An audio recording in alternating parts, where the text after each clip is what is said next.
Sharqi Turkistondagi zulm va Xitoy jazo lagerlariga qarshi noroziliklar kuchaymoqda. Ülke ocakları Zonguldak şöbesi Komünist Xitay hakimiyetining inson qalbidan chiqqan siyosatlariga qarshi keng ko'lamli Sharqi Turkistonga erkinlik yurishi o'tkazdi. Konyada bo'lsa, Anatoliya yoshlar jamiyati boshchiligida bir yerga jam bo'lgan kishilar Xitoyning Uyg'urlar ustidagi kishilik huquq tajovuzchiliklariga qarshi namoyish o'tkazdi. Shuning bilan bir vaqtda Samsun shahrining boshlig'i Zihni Shohin Xitoyning Sharqi Turkistonda Uyg'urlarga yurgizayotgan bostirishlarga sukutini buzib, Uyg'ur turk millatiga qarshi elib berayotgan bu zulmlarni to'xtatish uchun har xil shaklda norozilik bildirilishi va har turli faoliyatlarni qilishi lozim dedi. Yana bir tarafdan Sharqi Turkiston masalasini Turkiya Büyük Millet Meclisi'nde o'tirib qo'ygan Büyük Birlik Partiyasi raisi Mustafa Destici Turkiyani Sharqi Turkistonga yordam berishga chaqirdi. 15 dekabr İstanbul'dan yo'lga chiqqan va 22 dekabr Düzce'ga yetib kelgan 9 kishilik guruh Kocaeli, Sakarya va Düzce'de sepib qitilganlar bilan 30 kishiga yetdi.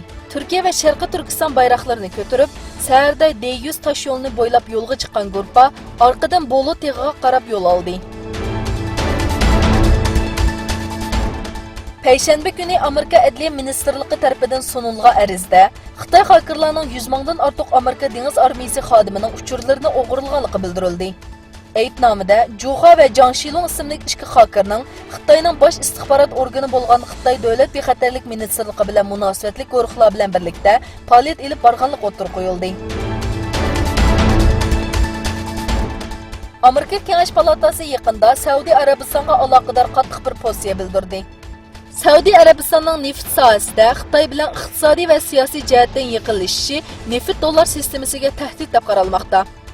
Amerikaning bu tahdidlarga qarshi Yaman qatorliq nurg'un masalada Saudiya Arabistonga tanbeh berib, Riyod doiralarini o'ziga qartishga tirishganligi bildirildi.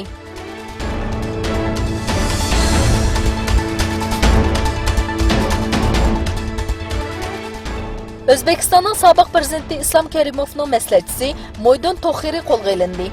O'zbekiston Bosh taftish mahkamasining axborot ishxonasining bildirishicha, Mo'ydin To'xiri qo'lga olingan bo'lib, tekshirilmoqda ekan.